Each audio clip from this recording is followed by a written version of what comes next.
আসসালামু আলাইকুম। কেমন আছেন সবাই? আশা করছি ভালো আছেন। আমিও আল্লাহর রহমতে ভালো আছি। আজকে রান্না করব আলু দিয়ে ডাঁটা শাক ভাজি। এরজন্য ডাঁটা শাকগুলোকে খুব মিহি কুচি করে কেটে ধুয়ে পরিষ্কার করে নিয়েছি।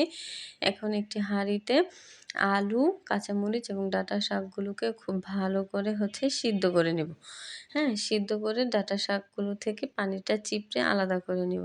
এখন একটি কড়াইয়ে পরিমাণ মতো পেঁয়াজ এবং রসুন কুচিটাকে খুব ভালো করে লাল, লাল করে নেব। লাল, লাল করা হয়ে গেলে দিয়ে দেব সেই সেদ্ধ করে রাখা আলু এবং ডাঁটা শাকগুলো। এখন দিয়ে দিব পরিমাণ মতো লবণ।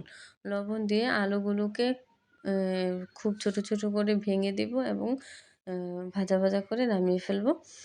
এরপর রান্না করে নেব বেগুন তরকারি। এর জন্য আমি নিয়ে নিয়েছি ৪ টা বেগুন। বেগুনগুলোকে খুব মোটা, মোটা করে কেটে নিয়েছি। কারণ বেগুন সিদ্ধ হতে বেশি টাইম লাগে না।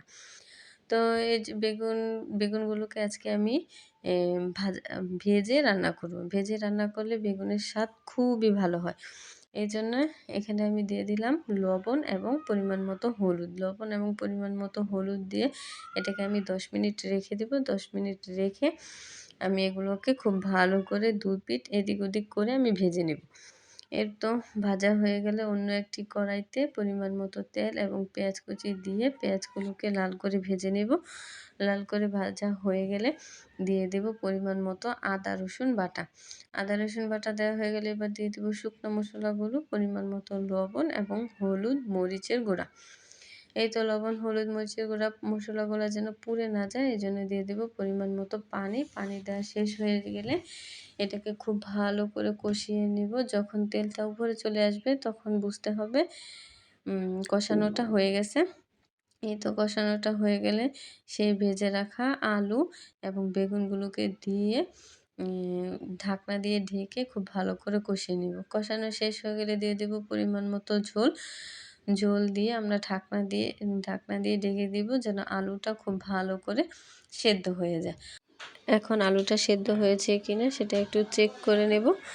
চেক করা হয়ে গেলে এরপর দিয়ে দিব ভেজে রাখা সেই মাছগুলো দিয়ে ঢাকনা দিয়ে ঢেকে রেখে দিব। এরপর একটি চুলার মধ্যে একটি পেঁয়াজ খুব ভালো করে লাল করে নিব। লাল করে সেই তরকারিটার মধ্যে বাগার দিয়ে দিব।